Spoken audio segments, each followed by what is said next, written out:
Bagaimana kabarnya anak-anakku yang soleh dan soleha? Semoga kalian berada dalam lindungan Allah Subhanahu wa Ta'ala.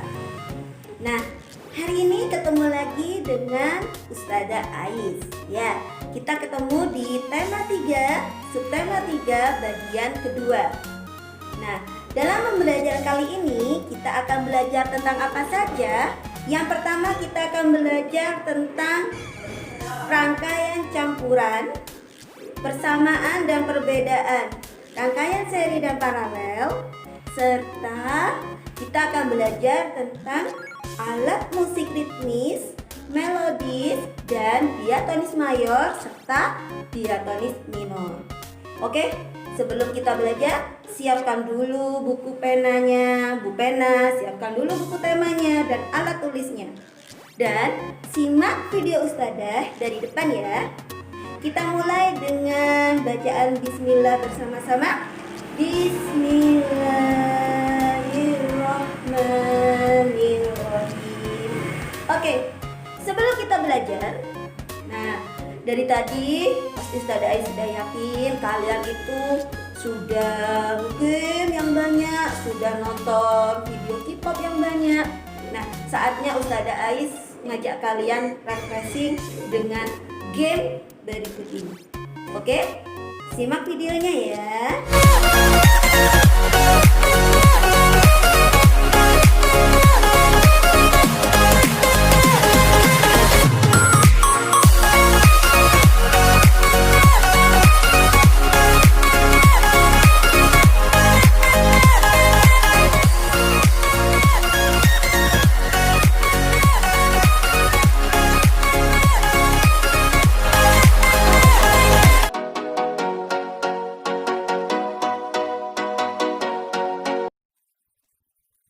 Setiap penemuan yang kita pakai di rumah itu tergantung kepada listrik. Seperti yang kalian tahu, rangkaian listrik itu ada dua, rangkaian seri dan rangkaian paralel. Apakah perbedaannya? Kita bahas dari yang pertama dulu ya, rangkaian seri. Rangkaian seri itu tersusun secara berurutan. Yang kedua, terang lampu tidak sama, artinya lampu yang posisinya dekat dengan baterai pasti nyala lampunya lebih terang. Yang ketiga, hemat karena dia tidak memerlukan kabel yang panjang. Yang ketiga, jika satu lampu rusak maka lampu yang lainnya ikut mati. Bagaimana dengan rangkaian paralel? Rangkaian paralel itu disusun bercabang. Nyala lampu sama terang karena dia itu di kabelnya bercabang sehingga jumlah arus yang diterima itu sama. Arus itu apa, Ustazah? Arus itu adalah sesuatu yang bisa menyebabkan lampu itu menyala. Terus yang ketiga, dia boros. Kenapa Ustazah kok bisa boros? Karena kabel yang dia gunakan itu lebih banyak. Yang keempat, jika satu lampu rusak, maka yang lain tetap menyala. Biasanya di rumah kita itu rangkaian listriknya adalah rangkaian paralel. Dibuktikan dengan cara apa? Biasanya itu kalau lampu di kamar kita itu padam, lampu yang ada di ruang tamu itu tidak ikut padam.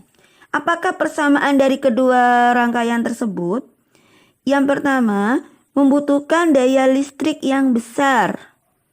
Yang kedua, jika mereka digabung maka menjadi rangkaian campuran. Yang terakhir, hambatan tergantung panjang kabel. Semakin panjang kabel yang digunakan, maka hambatan untuk menyalurkan arus listrik dari sumber daya menuju lampu itu semakin besar. Untuk lebih jelasnya, silakan saksikan video Ustazah ya.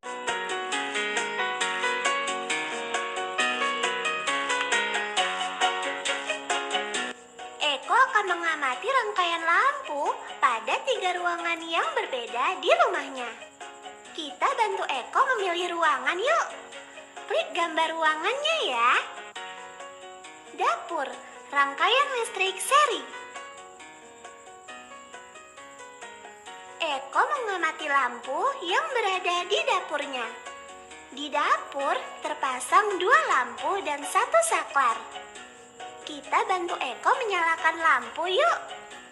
Klik tombol saklarnya teman. Nah, ketika saklar dalam posisi menyala, maka kedua lampu dapur pun menyala. Sekarang ayah Eko akan melepas lampu L1. Ayo kita bantu ayah Eko melepas lampu L1. Klik lampu L1 ya. Lihat teman, saat lampu L1 dilepas, maka lampu L2 mati. Ini menunjukkan bahwa rangkaian lampu ruangan dapur adalah rangkaian seri karena jika salah satu lampu dilepas atau rusak, maka lampu yang lain pun akan mati. Nah, sekarang kamu bisa mencoba dan mengamati sendiri rangkaian listrik dapur rumah Eko. Klik tombol saklar ini untuk menyalakan dan mematikan lampu. Klik lampu L1 maupun L2 ini untuk melepas dan memasang lampu L1 dan L2.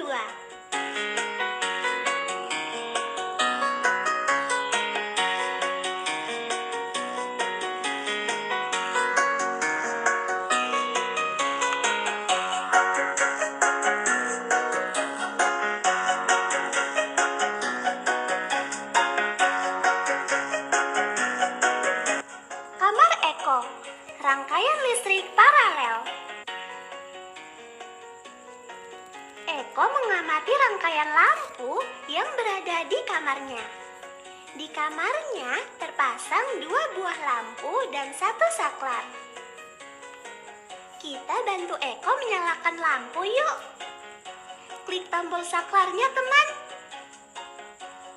Nah, ketika saklar dalam posisi menyala, maka kedua lampu kamar pun menyala. Sekarang, ayah Eko akan melepas lampu L1. Ayo kita bantu ayah Eko melepas lampu L1. Klik lampu L1 ya. Lihat teman, saat lampu L1 dilepas, lampu L2 tetap menyala. Ini menunjukkan bahwa rangkaian lampu kamar Eko adalah rangkaian paralel. Karena jika salah satu lampu dilepas atau rusak, maka lampu yang lain tetap hidup. Nah, sekarang kamu bisa mencoba dan mengamati sendiri rangkaian listrik kamar Eko. Klik tombol saklar ini untuk menyalakan dan mematikan lampu. Klik lampu L1 maupun L2 ini untuk melepas dan memasang lampu L1 dan L2.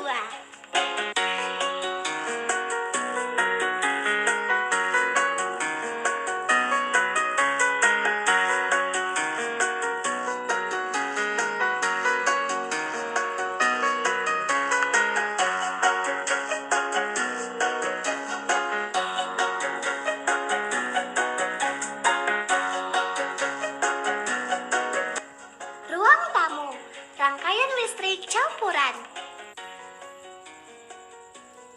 Eko mengamati rangkaian lampu yang berada di ruang tamu. Di ruang tamu terpasang 3 buah lampu dan 2 buah saklar. Kita bantu Eko menyalakan lampu yuk. Klik tombol saklar 1 teman. Perhatikan teman, ketika saklar 1 dalam keadaan menyala, hanya ada 1 lampu yang menyala, yaitu lampu L1. Sekarang kita bantu Eko menyalakan lampu yang lain yuk. Klik tombol saklar 2 ya. Nah, jika saklar 2 dalam keadaan menyala, maka lampu L2 dan L3 menyala.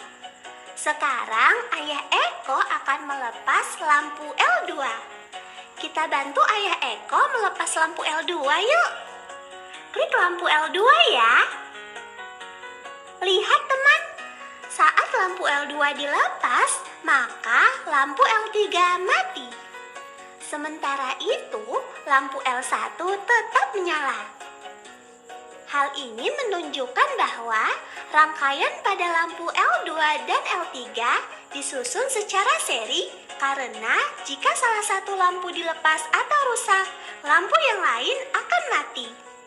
Jadi, ketiga lampu pada ruang tamu tersebut disusun secara campuran karena terdiri dari rangkaian seri dan rangkaian paralel. Kalian sudah menyaksikan video Ustadzah. Nah, sekarang Ustadzah Ais punya challenge buat kalian. Apa challenge-nya Ustadzah? Kita lihat ya. Challenge-nya adalah bukalah buku Bu Pena halaman 215 sampai 216. Kerjakan muatan IPA nomor 1 sampai 4. Tulis jawabannya di buku tulis. Selamat mengerjakan ya. Oke, kemarin kalian sudah mempelajari tentang nama-nama jarak antar nada. Ingat, kemarin sudah dibuka lagi video yang sudah dikirimkan sama Ustadzah Ovi tentang jarak interval nada. Nah, untuk lebih jelasnya silakan kalian pelajari buku Bu Pena halaman 205 sampai 206. Ya. Kalian sudah mempelajari tentang interval nada, bagaimana cara menyanyikan lagu Maryam Tomong. Masih ingat lagu Maryam Tomong itu adalah lagu yang berasal dari daerah Tapanuli. Nah, jika lagu Maryam Tomong itu dinyanyikan secara bersama-sama, itu namanya disebut dengan ansabel.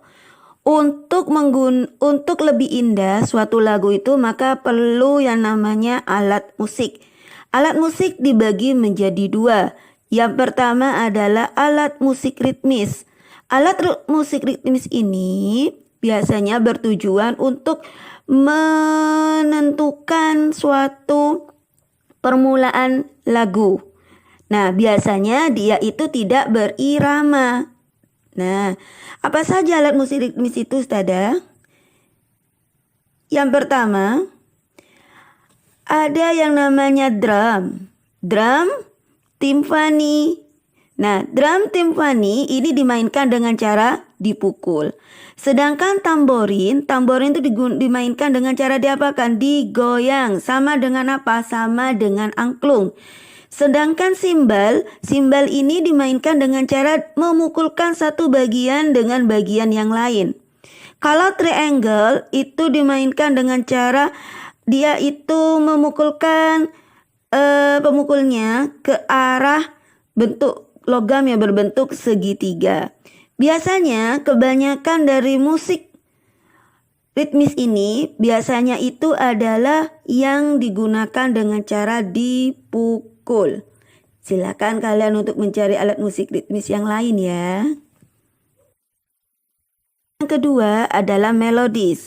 Alat musik melodis ini alat musik yang memiliki nada. Contohnya adalah seruling. Alat musik ini dimainkan dengan cara ditiup. Yang kedua adalah pianika, dia dimainkan dengan ditiup dan ditekan. Yang ketiga adalah biola. Biola dimainkan dengan cara digesek. Mandolin itu sama dengan gitar dan kecapi, dimainkan dengan cara dipetik. Jadi itu dia alat musik yang perlu kalian ketahui. Tangga nada diatonis. Tangga nada diatonis itu ada dua. Diatonis mayor dan diatonis minor. Ciri dari diatonis mayor adalah dinyanyikan dengan bersemangat. Dimulai dengan nada do. Contohnya adalah Hari Merdeka dan Maju Tak Gentar. Yang terakhir biasanya dia dinyanyikan dengan tempo yang cepat. Sedangkan diatonis minor itu biasanya dinyanyikan dengan bersifat sedih. Dimulai dengan nada la. Contoh lagunya adalah Syukur dan Bubui Bulan. Tempo yang digunakan adalah tempo lambat. Tugas yang kedua, apa Ustadzah? Tugas yang kedua adalah pilihlah salah satu alat musik Lalu silahkan digambar di buku gambarnya. Tentukan cara bermain dan jenis alat musiknya. Dia itu termasuk ritmis atau melodis. Oke anak-anak, kalian sudah belajar tentang tema 3, subtema 3. Apa sih kesimpulan dari kegiatan kita kali ini? Ternyata nak, yang namanya rangkaian listrik itu ada 3. Rangkaian listrik seri, paralel, dan campuran. Nah, masing-masing rangkaian itu memiliki kelebihan dan kekurangan. Jika rangkaian seri, kekurangannya itu adalah dia itu biasanya lebih lampu yang paling dekat dengan baterai biasanya dia paling terang. Sedangkan kalau ada paralel itu kekurangannya dia boros. Kenapa Ustazah kok bisa boros? Karena pada rangkaian paralel dia menggunakan lebih banyak kabel. Nah, itu kesimpulannya.